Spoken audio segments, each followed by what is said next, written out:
하나님의 말씀은 마가복음 1장 3절 말씀입니다. 우리 함께 봉독하겠습니다.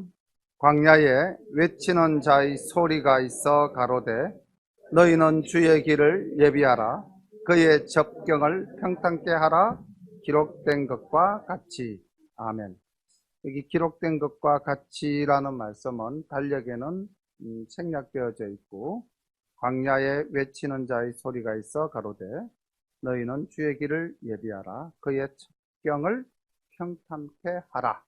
그리고 이제 그 위에 영어로 콜링이라고 이렇게 기록이 되어져 있습니다. 콜링을 우리가 이제 두 가지로 해석할 수가 있겠는데요.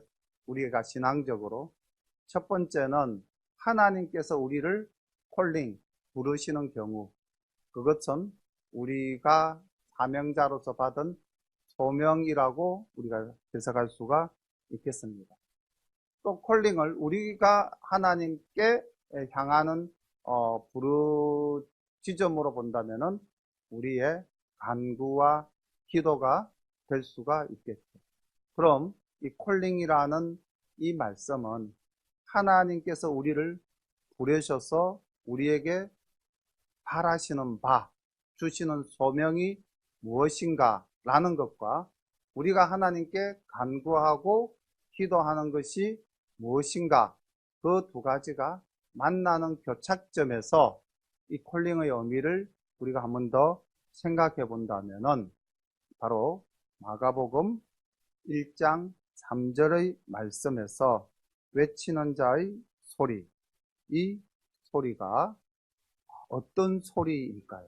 하나님이 우리에게 주신 소명이기도 하지만은 또 우리가 하나님을 향하여 끊임없이 간구하며 결단해야 될 소리이기도 합니다.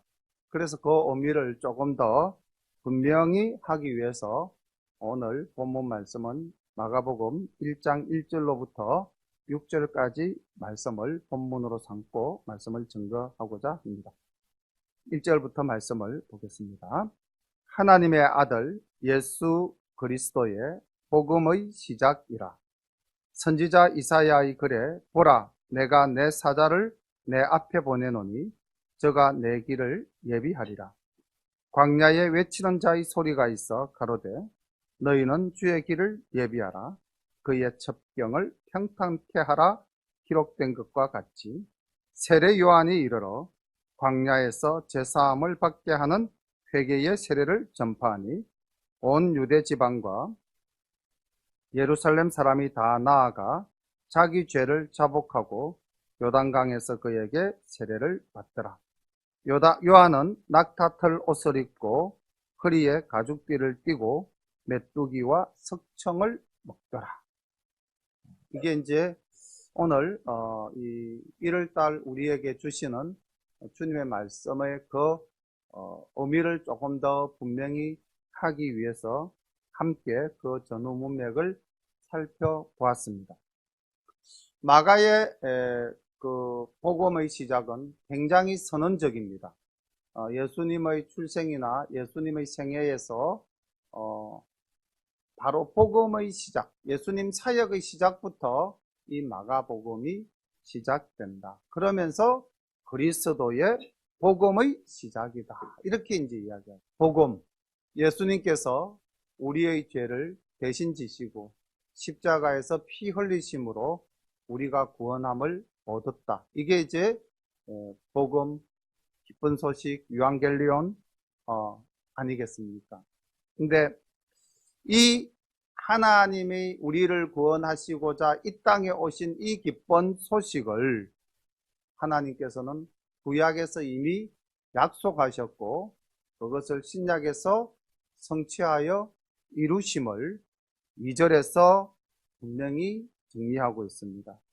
구약 선지자 이사야의 글에 나왔던 그 내용, 그리고 또 구약의 마지막 선지자 말라기 선지자를 통해서 주셨던 그 말씀이 이제 성취되어지는 장면이죠. 그래서 구약과 신약이 이제 만나는 교착점입니다. 근데 우리가 오늘 아침 지나간 역사를 새삼스럽게 돌아보기보다는 이 말씀이 오늘날 우리의 삶 속에는 어떻게 적용이 될 것인가를 한 번 더 생각해 보는 시간이 되어야 되지 않겠습니까? 자, 그렇다면은 구약의 말씀과 신약의 말씀이 만나는 장면이 오늘 하나님께서 우리에게 주신 말씀이라고 한다면은 이 말씀은 오늘날 우리의 삶 속에 또 어떻게 적용이 되어져야 될까요? 하나님께서는 세례 요한이라는 인물을 택해서 주님의 길을 예비하고 주님의 길을 평탄케 하는 자로 삼았습니다. 그리고 그 요한이 광야에서 외치니까 수많은 유대인들, 예루살렘에 사는 거민들이 나와서 자복하고 자기의 죄를 회개하고 세례를 받았다라고 이야기하고 있습니다. 그리고 그 사명받은 요한은 낙타 털 옷을 입고 허리에 가죽띠를 띠고 메뚜기와 석청을 먹었다라고 기록되어져 있습니다. 이것이 지나간 과거의 한 인물과 그의 사역으로 우리가 생각할 것이 아니라 세례 요한은 하나님으로부터 사명받은 것을 감당하기 위해서 자신의 모든 것을 다 내려놓고 광야에서 아무 가진 것 없는 삶을 살았다는 것입니다. 우리가 누가복음 1장에서 보면 그의 가문은 꽤 괜찮은 가문이죠. 아버지도 제사장 가문이고 어머니도 아론의 후손의 가문이었습니다. 그 당시 이스라엘 사회에서 제사장 가문이라면은 상당한 기반을 갖춘 집안의 사람이죠. 그런데 그 집안의 유일한 아들이었던 이 요한이 사명을 받았기 때문에 주님의 부르심을 입었기 때문에 그 모든 기득권을 다 내려놓았다는 것을 우리는 6절에서 발견할 수 있는 겁니다. 그러니까 세례 요한은 구약에서 약속하신 예수님이 오신다는 것을 증거하는 증거자로서의 사명을 받았다면 오늘날 우리는 어떤 사명을 받았을까요? 이제 2020년을 시작하면서 하나님께서는 열린교회에 어떤 것을 바라시기 때문에 이 말씀을 우리에게 주셨을까요? 이제 교회가 세워진 지가 만 3년 되는 해가 될 거고요.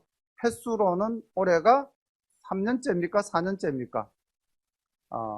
상당히 교회가 이제 안정적인 틀 속에 세워져 있는 상황이다. 우리가 조금 전에 보았던 2019년 교회가 지나온 발자취를 보면은 우리 교회가 비록 작은 교회지만은 그래도 최선을 다해서 하나님의 영광을 나타내고 하나님의 사랑을 나타내기 위해서 또 그리고 우리가 하나의 공동체로서 서로 정말 돌아보면서 권고하면서 살아온 일련의 모습들이 다 이렇게 이제 영상으로 우리가 보지 않았습니까? 그렇다면은 이제는 교회가 한 단계 더 주님의 더 큰 일을 해 나가야 되는 해가 2020년 20년대의 첫 해가 되어야 되지 않겠는가? 그렇다면 우리가 오늘 이 시간 하나님이 주시는 여러 가지 복의 겉면의 말씀을 받는 것도 사실은 의미 있는 일이지만은 그러나 새해 첫날 아침에 하나님께서 우리에게 주신 소명이 무엇인가를 깨닫는 것도 굉장히 의미 있는 일이라고 생각을 합니다. 요한은 오시는 주님, 초림하시는 주님에 대한 증거자로 그의 길을 평탄케 하고 또 그의 길을 예비하기 위해서 활동하기 위해서 자기의 모든 것을 내려놓았다면 오늘의 우리는 무엇을 위해서 어떻게 해야 할 것인가? 이것을 한번 더 깊이 생각해 봐야 되지 않겠습니까? 그렇다면 오늘 주님께서 우리를 부르시고 콜링하시고 또 우리가 하나님께 그 부르심에 응답하여 하나님께 다시 콜링, 기도해야 될 내용은 무엇일까요? 답이 나오지 않습니까? 우리가 해야 될 일은 재림하실 주님을 다시 이 땅에 나가서 증거하는 것입니다. 쉽지 않은 일일 수도 있습니다.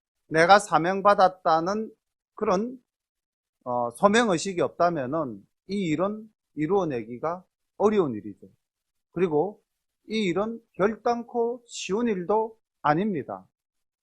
요한이 어디에서 외쳤습니까? 광야에서 외쳤어요. 사람이 많은 곳, 자기를 지지해주는 사람들이 많은 곳에서 외친 것이 아닙니다. 아무도 없는 빈들, 그 황량한 곳에서 외쳤다는 거예요. 우리가 2020년 주님의 말씀을 들고 나가서 외쳐야 할 곳도 광야 같은 곳입니다. 제가 이 구암동 지역에 교회를 세우고 우리가 이웃과 더불어 먼저 2년을 살고 그리고 이제 교회를 개척해서 3년 이제 지난 이 시점에 우리가 파악한 이 동네는 복음이 참 들어가기 어려운 동네다. 정말 광야같이 황량한 심령을 가진 분들이 살아가고 있는 곳이다. 그리고 참 이 땅에서 소외되고 외롭고 힘든 사람이 많은 곳이다. 우리가 이제 그렇게 이 동네를 어느 정도 알게 되었어요. 그래서 우리가 복음을 들고 나갈 때 그 복음을 선뜻 쉽게 받아들이기에는 참 어려운 자갈도 많고 바위 덩어리도 많고 풀 한 폭이 없는 그런 메마른 곳이 많은 그런 동네입니다. 이제 우리가 나가야 됩니다. 나가서 우리는 주님의 오심을 외쳐야 할 것입니다. 그리고 예수를 믿으라고 우리는 증거해야 할 것입니다. 저도 사실은 먼저 고백을 하자면은 나가서 외치는 것에 대해서 상당히 주저하는 다시 말하면 저의 완전한 나의 자아를 내려놓지 못한 쉽게 말하면 여기 요한처럼 낙타털 옷 입고 가죽띠 띠고 석청 먹을 만큼 그렇게 용기 있는 결단을 내리지 못한 그런 부분들을 많이 가지고 있음을 고백합니다. 그렇지만은 오늘 아침 이 설교를 하면서 여기 있는 저나 앉아 계신 우리 동역자 여러분들이 우리의 공동체가 올해 하나님께서 우리에게 주시는 소명을 분명히 깨닫고 정말 이제 우리끼리 잘 지내는 것도 매우 중요한 일이지만 새로운 가족들을 흘러들이는 일 또한 중요한 일이라고 생각을 합니다. 새로운 가족을 불러들인다는 것은 곧 하나님의 말씀의 지경이 넓어지는 것과 동일한 것 아니겠습니까? 그래서 사실은 참 무거운 주제로 2020년 1월 월상 예배를 드리지만은 또한 이 일이 하나님이 가장 바라시는 일이고 주님이 우리에게 마지막으로 주신 유언이십니다.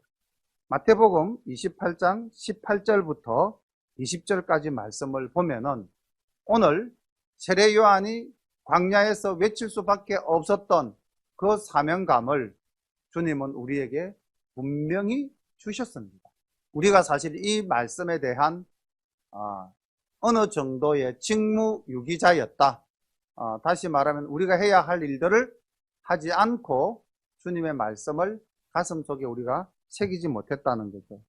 마태복음 28장 18절부터 20절까지 말씀을 보면 이렇습니다.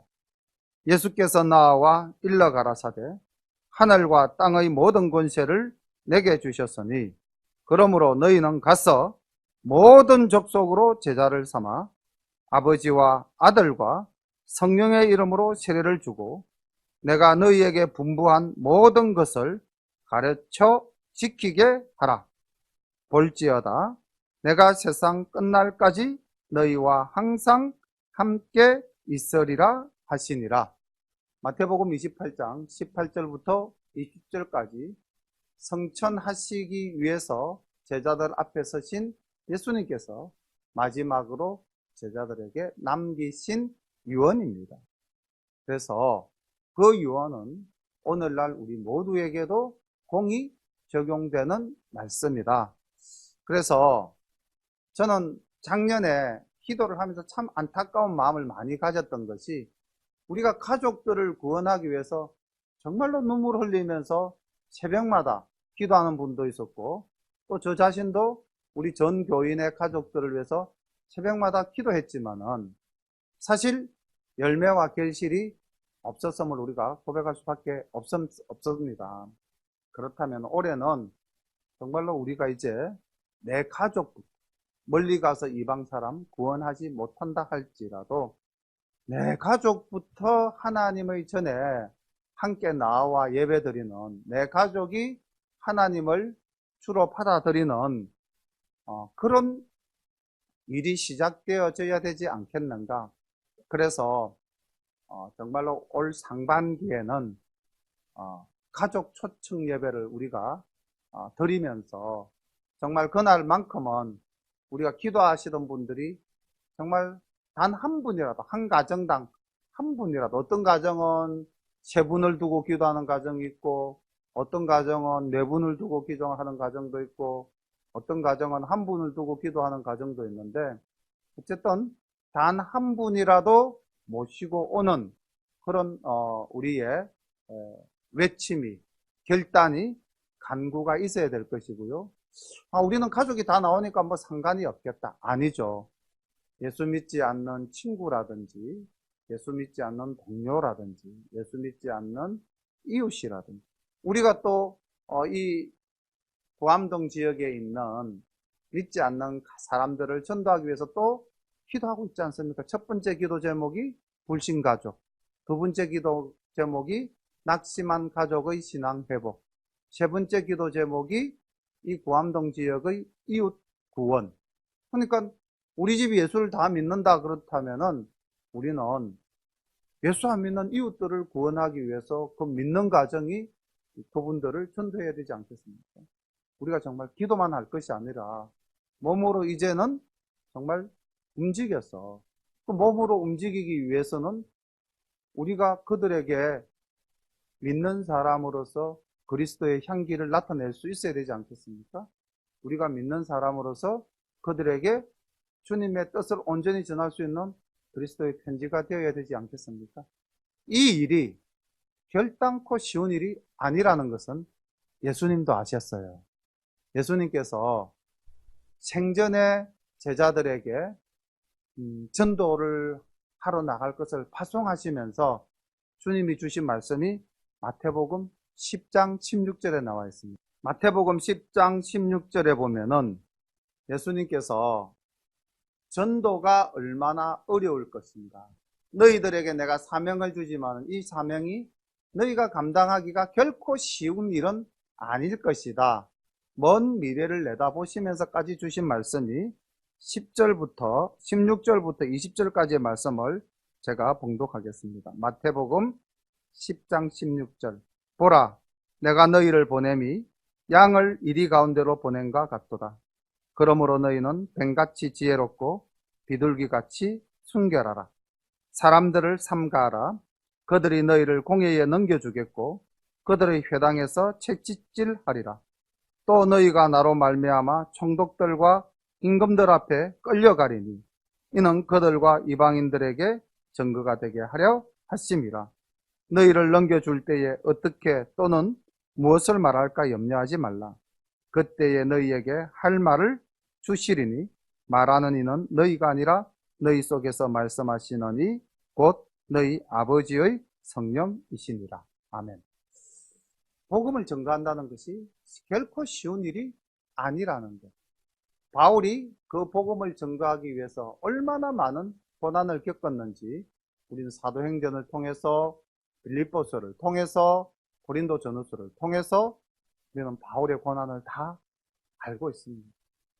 우리가 나가서 복음을 전한다는 것이 이 1월달 우리 달력에 있는 이 말씀, 광야에서 외치는 자의 소리, 그런 사명을 우리가 감당한다는 것이 정말 쉽지 않다는 것, 주님도 인정하셨습니다.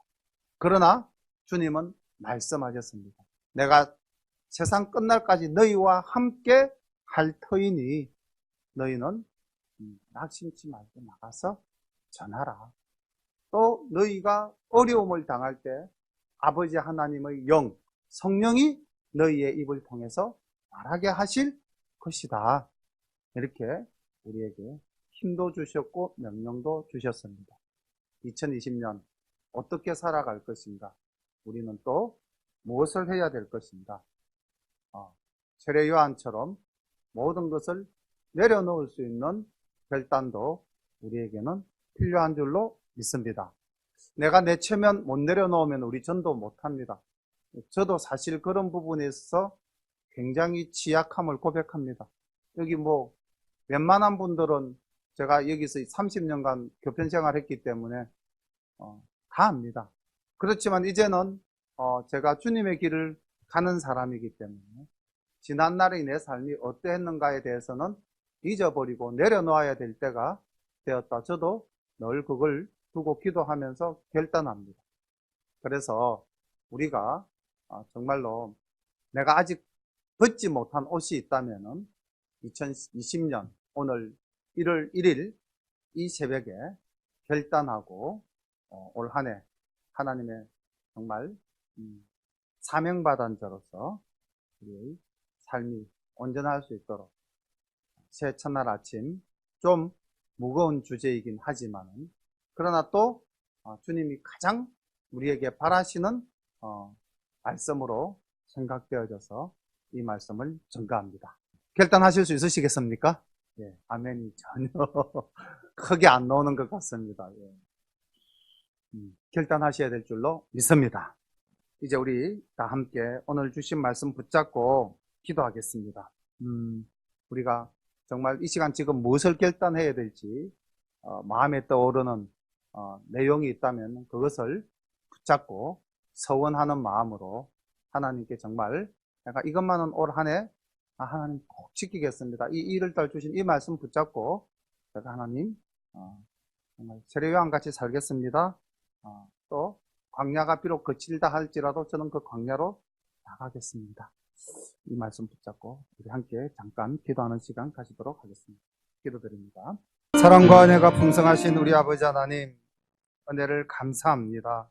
2020년 1월 1일 첫 월상 예배를 하나님, 우리 열림의 공동체가 정말 하나님 사모하는 마음으로 먼 곳에서부터 가까운 곳에 있는 모든 분들이 모여서 하나님께 신령과 진정으로 예배드리며 오늘 주님 주시는 말씀에 귀 기울여 받아들이고 또 하나님 아버지 우리 성령님 역사하시는 가운데 그 뜨거운 마음을 주심에 감동 감화받아 결단할 수 있도록 인도하여 주심에 감사와 찬양을 올려드립니다.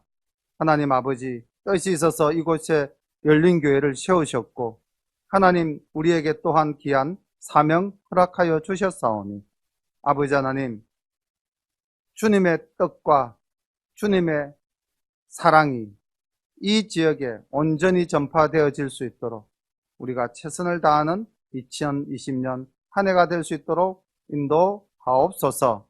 주께서 저희들에게 능력과 힘을 주실 줄 믿습니다. 열린교회가 더욱더 하나님을 기쁘시게 하는 교회가 되게 하옵시고 또 우리 열림의 공동체들이 정말 서로를 위하여 덕을 베풀고 선을 행하는 아름다운 모습으로 올 한 해를 살아갈 수 있도록 주께서 은혜 위에 은혜를 다하여 주실 줄 믿사옵고 이 모든 말씀 예수님의 이름 받들어 감사하며 기도드리옵나이다. 아멘.